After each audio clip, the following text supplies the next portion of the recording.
আমি আসছি, দরজাটা বন্ধ করে দাও। হ্যাঁ ঠিক আছে, তুমি তাড়াতাড়ি চলে এসো হ্যাঁ, চলে কিন্তু। আসবো।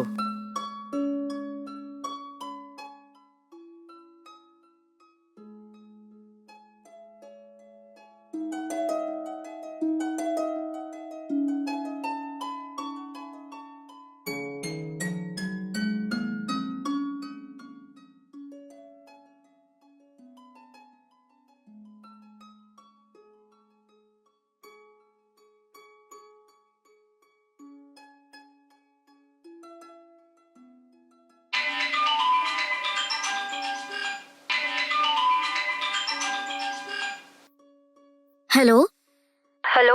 হ্যালো। হ্যাঁ বলো মা। মা রিয়া, কোথায় তুই? মা আমি আমার বন্ধুকে বিয়ের কার্ড দিতে ওর বাড়িতে এসেছি। এই ব্যাপার? আচ্ছা বল, তুই বাড়ি কখন ফিরবি? সন্ধে 6-7টার মধ্যে আমি বাড়ি চলে আসবো মা। কি রে, পরের সপ্তাহে তো তোর বিয়ে নাকি? আর এরকম সময় তুই এদিক সেদিক ঘুরে বেড়াচ্ছিস? যদি তোর বাবাই খবরটা পায় না, তাহলে উনি আমাকে প্রাণে মেরে ফেলবেন। ওফো মা, তুমি কেন আমাকে ভয় দেখাচ্ছ?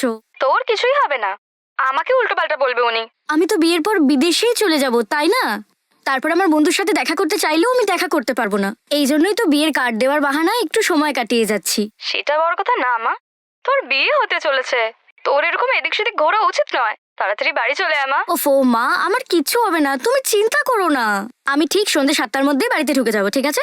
ঠিক আছে ঠিক আছে, সাবধানে বাড়ি চলে আসিস। বাবার প্রশ্নের উত্তর দিতে পারবো না আমি। হ্যাঁ ঠিক আছে মা।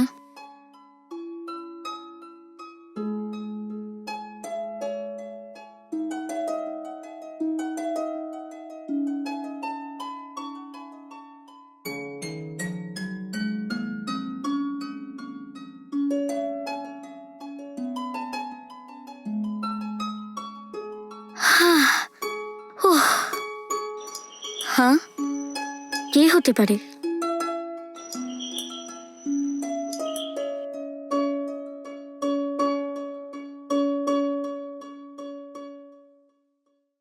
কি ব্যাপার, তুমি এত লেট করে ফেললে? যে কাজের জন্য গেছিলাম সেটা তো হয়ে গেছে, কিন্তু অনেকদিন পর রাস্তাতে একটা বন্ধুর সাথে দেখা হলো, ওর সাথে কথা বলতে গিয়ে দেরি হয়ে গেল।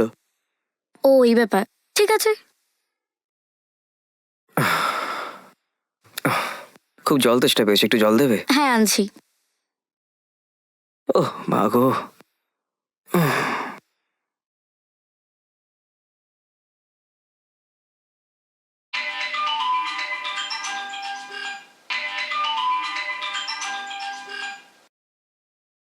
আহ, এ নাও।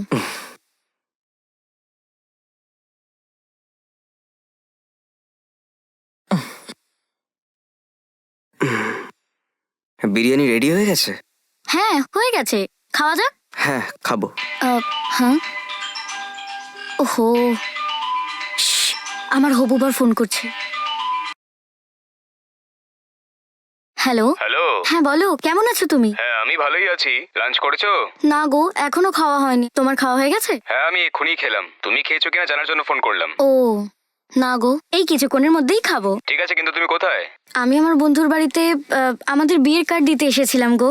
ও এই ব্যাপার। হ্যাঁ। আচ্ছা, তা তুমি তোমার ফ্রেন্ডের সঙ্গে ইন্ট্রোডিউস করাবে না? আহ, আহ, হ্যালো, কোথায় হারিয়ে গেলে? কেন ফ্রেন্ডের সঙ্গে ইন্ট্রোডিউস করাবে না? আহ, ও বাথরুমে গেছে গো, ও আসলে আমি তোমার সাথে আলাপ করিয়ে দিচ্ছি। আচ্ছা এই ব্যাপার, ঠিক আছে ঠিক আছে।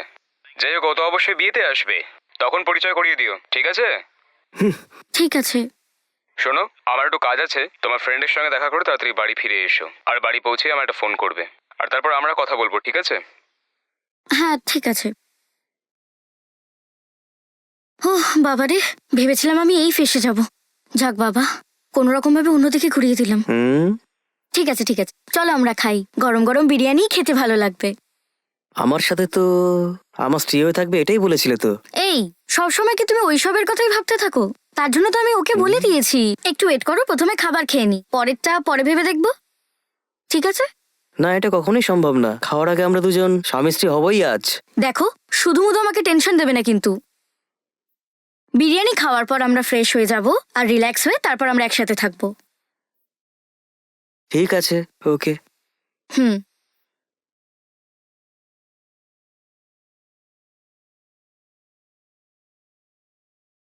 হুম, সত্যি খুব ভালো হয়েছে। হুম। দারুণ বিরিয়ানি বানিয়েছো। তোমার যে বড় হতে চলেছে সে খুব লাকি। ঠিক বলেছো তুমি, আমার হবু স্বামী সত্যিই ভাগ্যবান। যখন তুমি আমার সাথে থাকো না হ্যাঁ? তখন আমার খুব ভালো লাগে। তোমার সাথে কাটানো এই সময় সত্যি শুধু এই জন্মে না, কোনো জন্মেই ভুলতে পারবো না। হুম।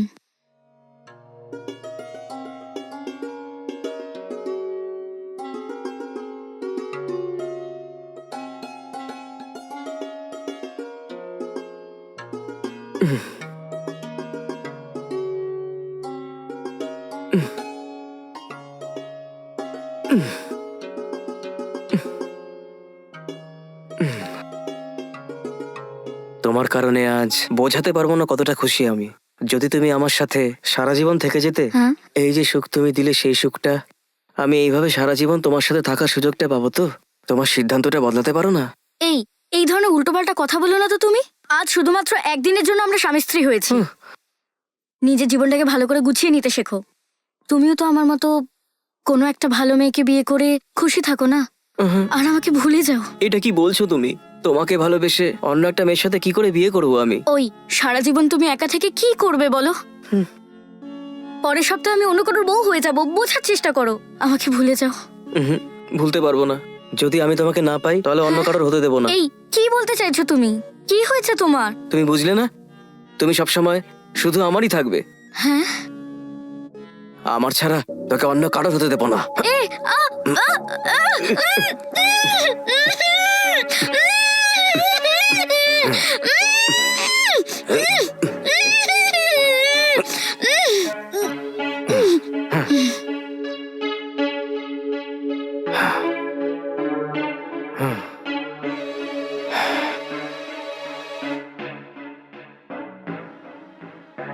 ও রিয়া, তুমি আমাকে দিয়ে এটা কি করালে? তুমি আমার সাথে এখানে দেখা করতে কেন এসেছিলে? যদি তুমি আমার সাথে দেখা করতে না আসতে সুখে জীবন কাটাতাম, আর তুমিও প্রাণে বেঁচে থাকতে। আর এখন দেখো, তুমি এখানে এসেছো বলে তোমাকে মরতে হলো। তুই এখানে এসেছিলি বলে আমাকে শেষ পর্যন্ত সাইকো হতে হলো। হে ভগবান, আমি এখন কি করব? এর কারণে আমার হাতে একটা খুন হয়ে গেল।